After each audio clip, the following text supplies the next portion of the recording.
Olá a todas e todos, aqui quem está falando é o André Gravatá, eu sou poeta, educador e estou aqui para falar um pouco com vocês sobre o livro O Pulo da Carpa. Esse livro nasceu de um encontro inesperado que eu tive com uma carpa no meio da rua. Eu estava andando numa rua em que eu passo com frequência. Nessa rua tem um prédio, na frente desse prédio tem uma fonte, uma espécie de aquário de carpas. E um dia eu estava passando por lá, falando no telefone com um amigo, e uma carpa pulou exatamente na frente do meu pé.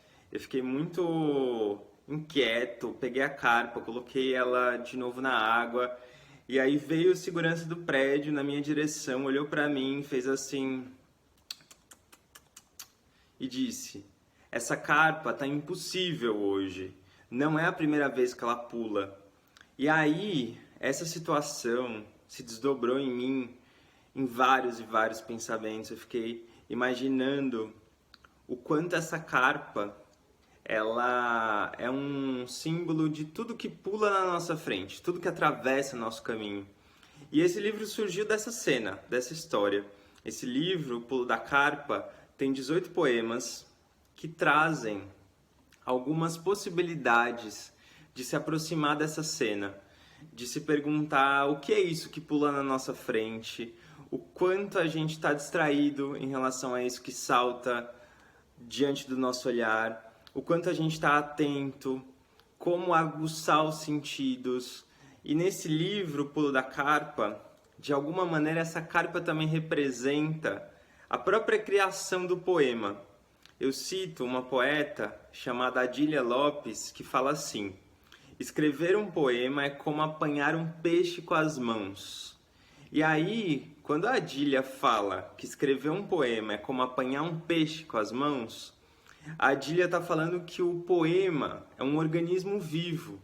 Então, quando no livro O Pulo da Carpa, essa carpa pula na frente do leitor, da leitora, também é um convite para que essa pessoa que está lendo o livro preste atenção no seu cotidiano, para que essa pessoa, quem sabe, transforme alguma situação cotidiana num poema, agarre essa situação, faça com que aquilo que é banal possa ser ressignificado de uma maneira a surpreender, a espantar.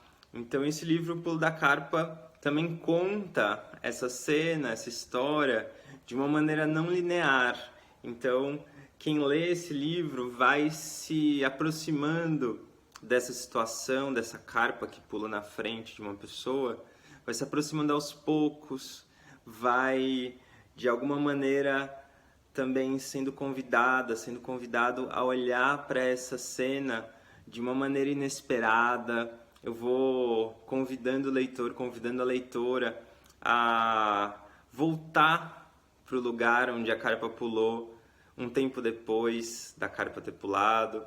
E esse livro, em resumo, é um chamado muito forte para que a gente continue se inspirando com a teimosia e a coragem dessa carpa que pula, e ao mesmo tempo dessa carpa que não nos deixa andar distraídos, dessa carpa que tem essa efervescência no corpo, essa carpa que é como o fogo.